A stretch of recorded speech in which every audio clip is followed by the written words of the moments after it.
John Hoeven in North Dakota is going to explain all of this.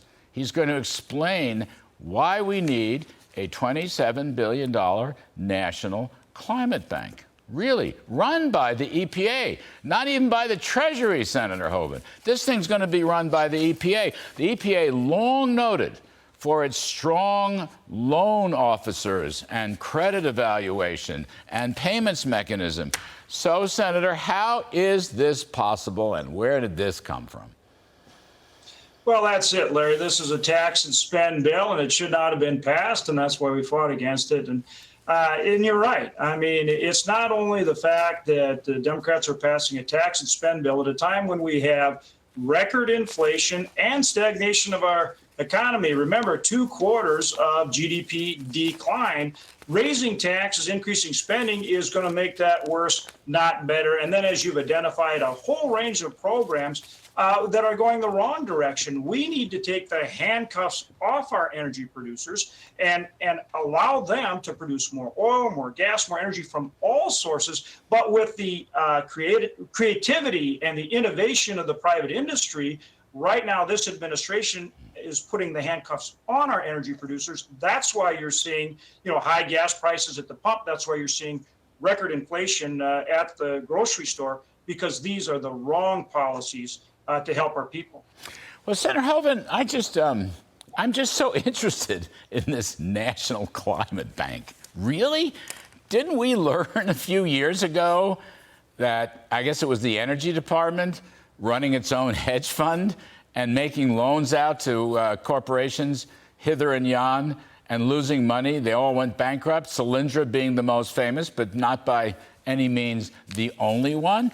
I mean, really, how can people have $7 billion for disadvantaged communities for any greenhouse gas emission projects, $8 billion for disadvantaged communities for direct investment? They don't have loans, so the EPA is going to make loans, and then $12 billion for nationwide, no strings attached. They don't know how this is going to work. They have no experience in banking business or payments or credit risk analysis. I mean, really, I would just rather give a direct check to the Democratic National Committee. Wouldn't that make life simpler?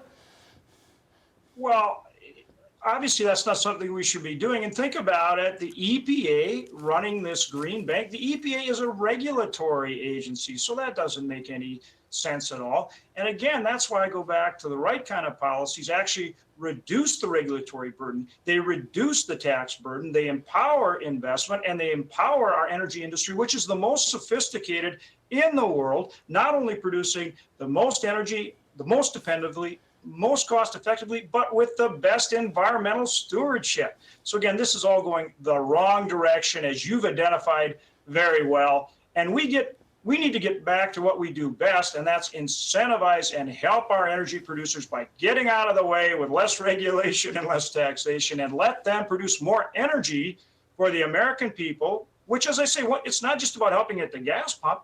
It's going to help every good and service, because everyone has an energy component. And remember, as you very well know, Larry, energy security is national security. Yes, well, amen to that, absolutely.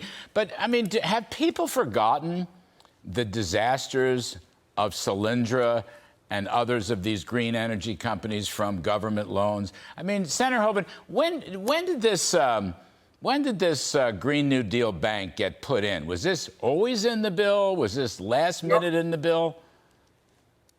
Well, again, Larry, you know how this bill was negotiated. It was negotiated by the Democrats unilaterally. They kept us out of it. So they put it in when they were putting the bill together. Then they bring it to us. And as soon as they, of course, show it to the public, they want to start voting on it, which is why we went, as you know, all day Saturday night, well into Sunday. I think finished up, Sunday after, I think I got back to my apartment about 3 o'clock on Sunday, as we put forward amendment after amendment, forced vote after vote to try to put a stop to it. But no, this was written by Democrats totally on their own, and obviously, kept us out of it on the kind of provisions that you're talking about. I mean, don't folks see this for what it really is?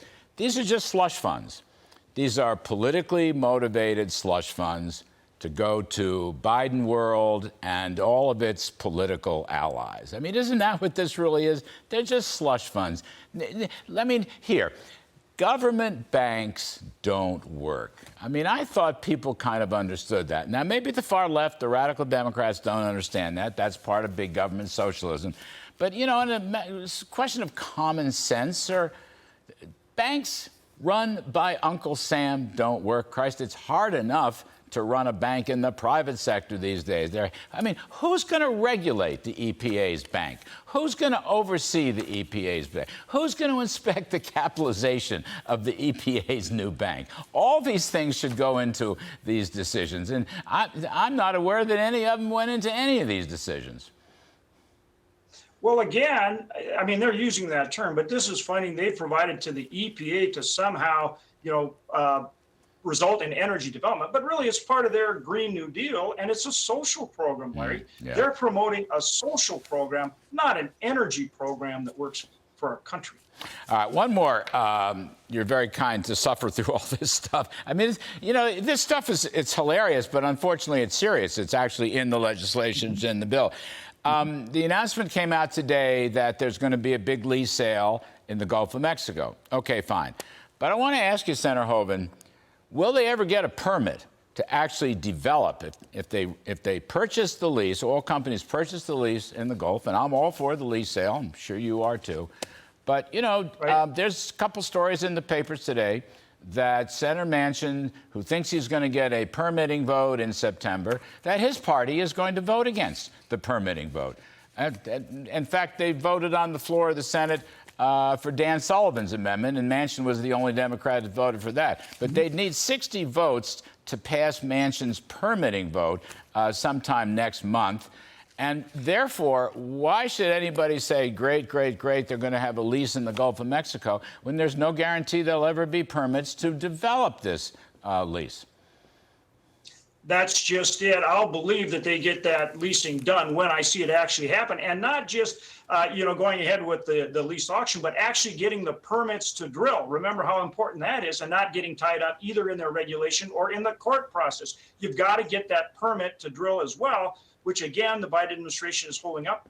That's what I'm talking about in terms of them putting handcuffs on our energy producers. And so, I'll believe it when I see it. And then the other thing you bring up, really important. Remember, Senator Manchin was supposed to get permitting reform in this bill. He did not. Mm-hmm. And so let's see if we get that in another piece of legislation. Obviously, we're going to be for it all day long and twice on Sunday, but is his caucus, which told him he was going to get it, let's see what they do, and let's see whether we get that permitting reform and whether it's really permitting reform that works, that allows us to produce more energy.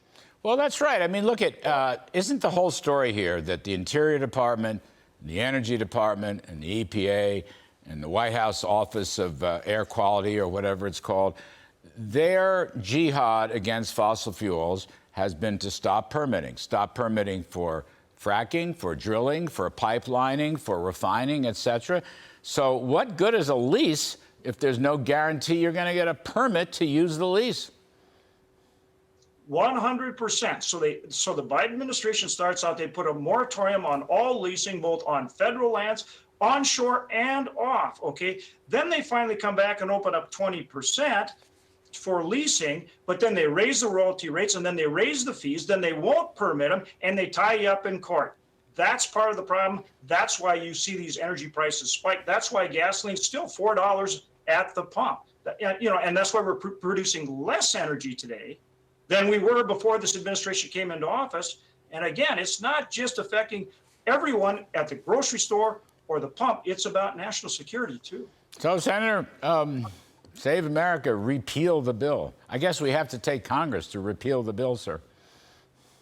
Well, these are the kind of programs we need to get back to the right kind of programs that's going to empower our energy industry. We're working on that every day. All right, Senator John Hoeven in North Dakota. Thank you, sir. Appreciate your time very, very much.